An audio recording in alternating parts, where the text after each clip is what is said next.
주름이 하나둘씩 생기기 시작했는가? 예전부터 있었을 수도 아니면 최근에 생겼을 수도 있다. 어떤 경우든 주름이 생기면 콜라겐을 더 많이 생성시킬 수 있는 방법이 궁금해질 것이다. 콜라겐이 함유된 제품을 보거나 사용해본 적 있는가? 시판 제품이야. 믿어라도 자연적인 방법으로 콜라겐을 얻을 수 있는 방법이 있다. 콜라겐은 체내에서 가장 양이 많은 단백질이다. 다음을 형성하는 데 있어 중요한 구성요소이다. 콜라겐은 피부를 탄력있게 만들고 죽은 세포 대신 새로운 세포를 대체해준다. 시간이 지나면 콜라겐은 자연적으로 감소된다. 콜라겐이 감소되면 주름이 생기고 피부가 푸석해지며 관절통이 생긴다. 따라서 젊었을 때부터 평소에 콜라겐을 생성시키기 위해 노력하는 것이 좋다. 25에서 30세부터 이 글에서 소개하는 방법을 습관으로 하는 것을 추천한다. 물론 이보다 더 나이가 많다고 해도 결코 너무 늦은 때는 없다는 사실을 기억하자. 별표 관련 글, 노화 방지에 좋은 7가지. 지금 자연적으로 생성된 콜라겐이 더 좋은 이유. 25살쯤에는 주름, 다이어트, 피부 관리에 별다른 관심이 없었을 것이다.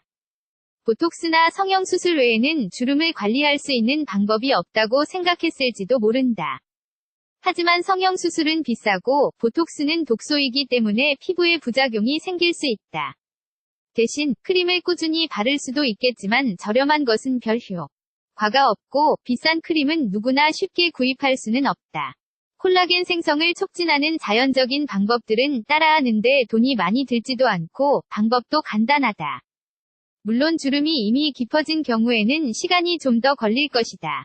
그리고 평소에 관리를 하지 않았던 사람들도 이 방법들을 따라하면 효과를 볼 수 있다. 콜라겐 생성을 촉진시키는 식품. 콜라겐을 촉진시키기 위해서는 이런 효과가 있는 음식을 섭취하는 것이 가장 효과가 좋다. 평소에 건강한 음식으로 식사하면 건강이나 미용 문제를 막을 수 있다. 콜라겐 생성을 촉진시키기 위해 챙겨 먹어야 하는 식품은 다음과 같다. 블루베리에는 콜라겐 섬유를 튼튼하게 해주는 식물성 영양소가 함유되어 있다. 시간이 지나면서 콜라겐 생성이 감소되는 것을 막아줄 것이다. 일주일에 한 컵 이상의 블루베리를 먹는 것을 추천한다. 스무디를 만들어 마시거나 그냥 과일로 먹거나 원하는 방법으로 먹는다. 마늘에 함유된 황성분은 콜라겐 생성을 증가시켜준다. 그리고 마늘을 먹으면 관절통도 완화된다. 마늘에는 콜라겐 섬유의 손상을 주는 것을 막아주는 타우린도 함유되어 있다. 콜라겐이 자연적으로 재생되고 더 오래 지속된다는 뜻이다. 이런 효과를 보기 위해서는 다음의 방법을 따라한다. 하루에 마늘 한 쪽 먹기. 마늘 맛을 싫어하면 하루에 4분의 1쪽만 먹어보자. 그냥 약처럼 삼키면 맛이 덜 느껴질 것이다. 마늘로 차를 만들어 매일 마시기. 시나몬이나 민트차에 마늘 한 쪽을 넣어 마셔보자. 시나몬과 마늘이 마늘 맛을 중화시켜줄 것이다. 달걀에는 천연 아미노산이 풍부하다. 아미노산은 콜라겐을 생성하는 데 있어 꼭 필요한 성분으로 평소에 아미노산이 함유된 식품으로 식사하는 게 좋다. 일주일에 3번은 달걀 2개를 먹는 게 좋다. 달걀을 먹을 때 소금이나 오일을 너무 많이 먹지 않도록 유의한다. 별표 관련 글, 달걀 흰자를 이용한 피부 미용. 비타민 C2. 비타민 C는 콜라겐 생성에 있어 가장 중요한 영양소이다.